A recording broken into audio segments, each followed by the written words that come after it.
Hello my fellow friends of terrain building and welcome to another Middle-earth terrain building tutorial. Today we are going to look at probably the most iconic terrain piece you can find, and that is of course Bilbos hobbit hole, or rather hobbit holes and the Shire in general. In this video I want to show you how I built this hole according to my imagination, what techniques and what approaches I used to build it. In addition, I would like to show you at the end of the video my other builded hobbit holes, which I have built after the same steps, but they always look a little bit different to each other. This is Bilbo's house and I'm happy to present it to you today. Have fun with the tutorial. After the rough planning for Bilbo's hobbit hole is done for now, and I have an idea of how it should look in the end, I once cut first blocks to size. I want this hobbit hole to be higher than the others, and therefore I cut two blocks with 6 centimeters height each, which will be glued on top of each other later. For the hobbit holes, I have mostly simply taken a 6 centimeters block and put there so round about 3 centimeters on top. This is then always flattened a bit so that it looks more like a real and natural hill with just a few edges and not much stone patterns.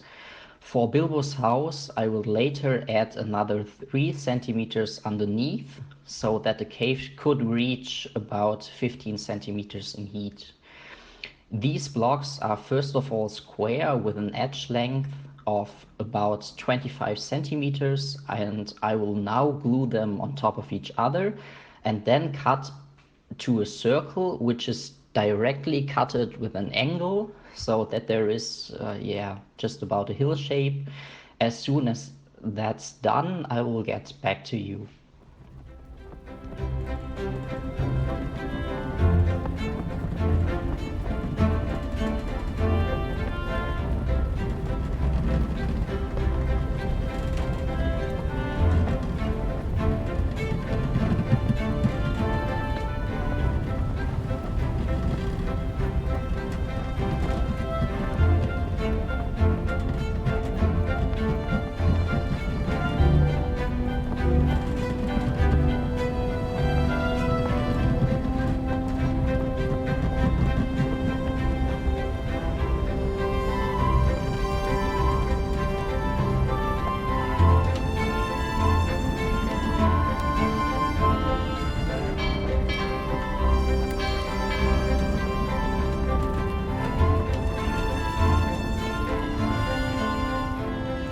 A few time lapses later, the hill looks a bit more like a real hill. For now, it was important for me that the top looks more irregularly flat so that the original angular shape doesn't come across so strongly. At the bottom, the hill is very even, but that's not tragic, and it will also change a bit in the progress later on. The next step to come will be to smooth the hill so that the shape will be less edgier. Edges should no longer be present that much. When cutting with the hot wire cutter with a set angle, you always end up with either a cone or a point on top of it. I think both options are unsuitable, and so sanding is the best option for me for creating a hobbit hole. After that, a couple of straight cuts are cutted for the bottom, so that's where the front and windows will be attached and won't look quite so circular.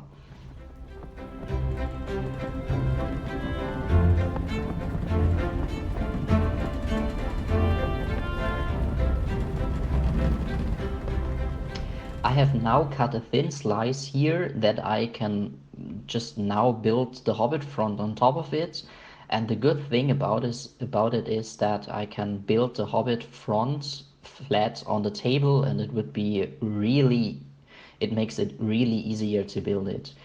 For the hobbit front, I will build a door and windows and so on in the following process. Here you can see, yeah, just a simple circle that I cut it.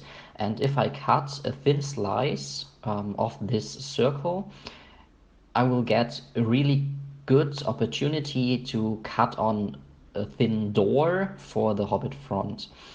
And next I will cut outlines for windows and doors, so just circles that you can glue around the door or the window.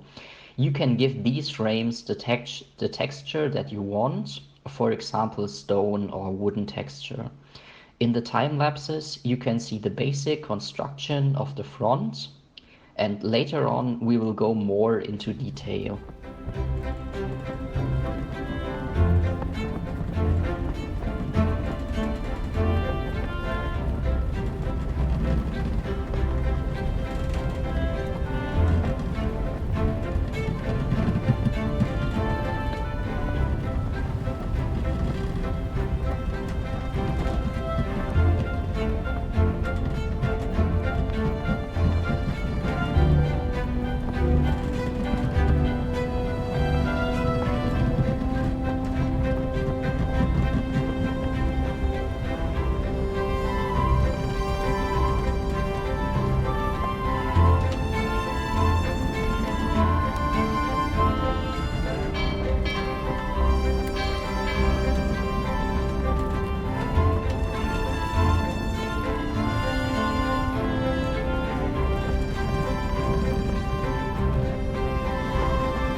A few steps later, the front for Bilbo's hobbit hole looks like this.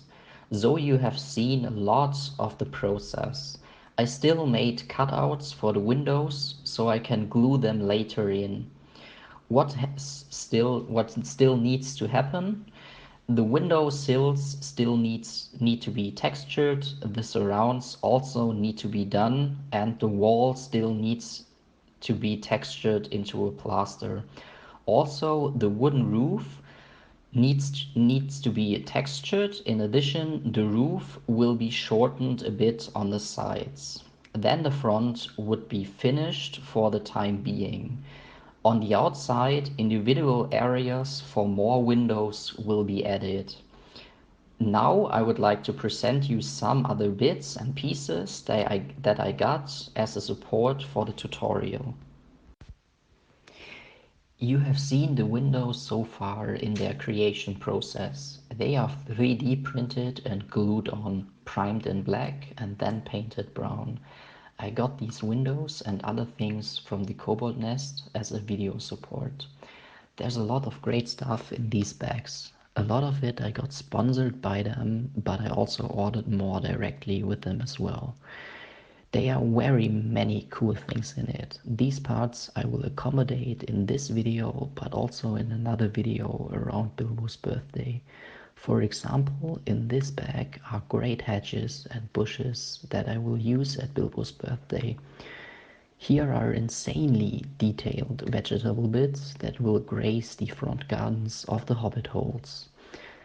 And here's another card that I won't go into much detail about it because it will be used at Bilbo celebrations.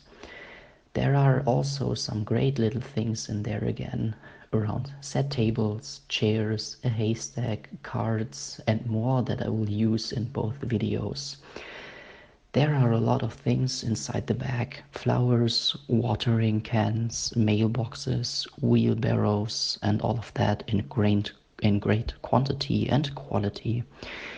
These will also adorn the front gardens so that life is breathed into the gardens. Here are a few more pumpkins and some beer steins, which are a great way to add just a lot of life to additional tables at Bilbo's birthday and make everything look a little more realistic. This last bag has lots of great fencing in it, which logically should be a barrier around the hobbit holes, and so it just gives an all-around harmonious look. What else can I say about the Cobalt Nest? For those who don't know the Cobalt Nest, I think the quality is very, very good. The print quality is very detailed, very fine, very accurate. The assortment provides extensive sets and possibilities to rebuild your own miniatures, to have whole minis printed, or of course simply allows many great little things to build your own terrain. Here you can still see a small watering can showing how accurately the stuff is printed. I will link you the Cobalt Nest down below. Feel free to take a look. Here's a little addition to my windows, so you know what I'm about to do there. They actually already look pretty good like this, so you could use them just like this already. But currently they are just dark in the back, and I think you can get more out of them. I'm going to put a water texture in these window parts, which I'll mix with shades beforehand, so that it takes on some color. I mix it once with the green and once with the blue shade. Then the green mixture goes into the lower half of the window and the blue mixture goes into the upper half. This is to symbolize the reflection of the green meadow in the Shire and the blue sky. The color effects are not immediately noticeable, but if you look closely, you can see it later, and to me it is definitely worth the effort then. The glasses also shine a bit with it and look much more realistic. It gives the windows a bit more impact overall.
Many time lapses later, Bilbo's hobbit hole looks already a decent bit further built, so I wanted to speak again briefly about it.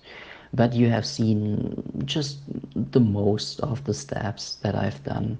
I cut the cobblestones individually and glued them the way I like it. The hill as a whole I painted brown.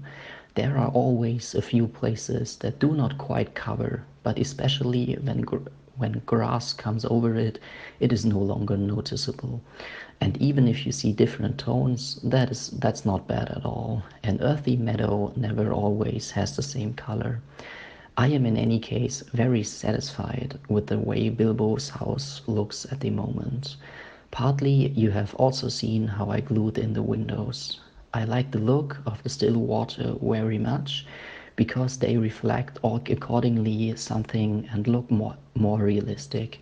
Next, there will be a lot of grass on top of the hill, but since this is a normal technique and it's hard to film, I won't show you this in the time lapse. The Hobbit house hill is green. Now I want some more grass around the stairs and around the circular path.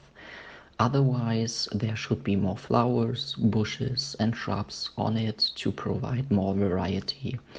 Further, there are still bits of the kobold nest with on it, but a lot of it will be used in Bilbo's birthday because it fits better there. But you will see how the stuff looks like painted near the hobbit holes and how it improves the whole look. But I'll show you a little tutorial in a moment what I'm going to build with the vegetables from the kobold nest. Here is a large set of different vegetables. In addition, I also have 4 such vegetable beds.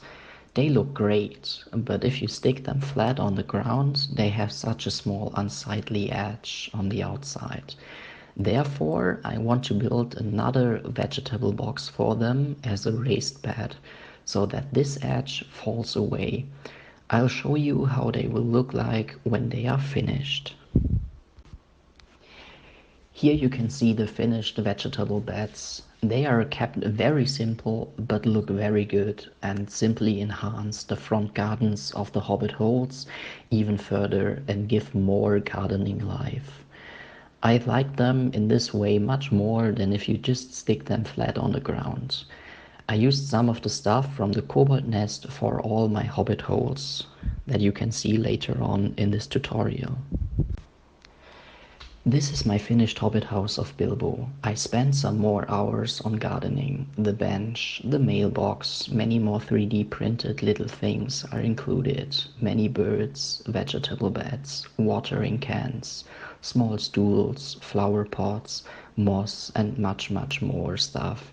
Further came also some large bushes and hedges with it, which provides a little more variety and gives a Shire ambience. This is the finished hobbit hole of Bilbo. In a moment, I will show you the other hobbit holes that I have built. After these 4 houses, the video is finished and the announced video for Bilbo's birthday will come soon, after which you will see the complete finished Shire plate.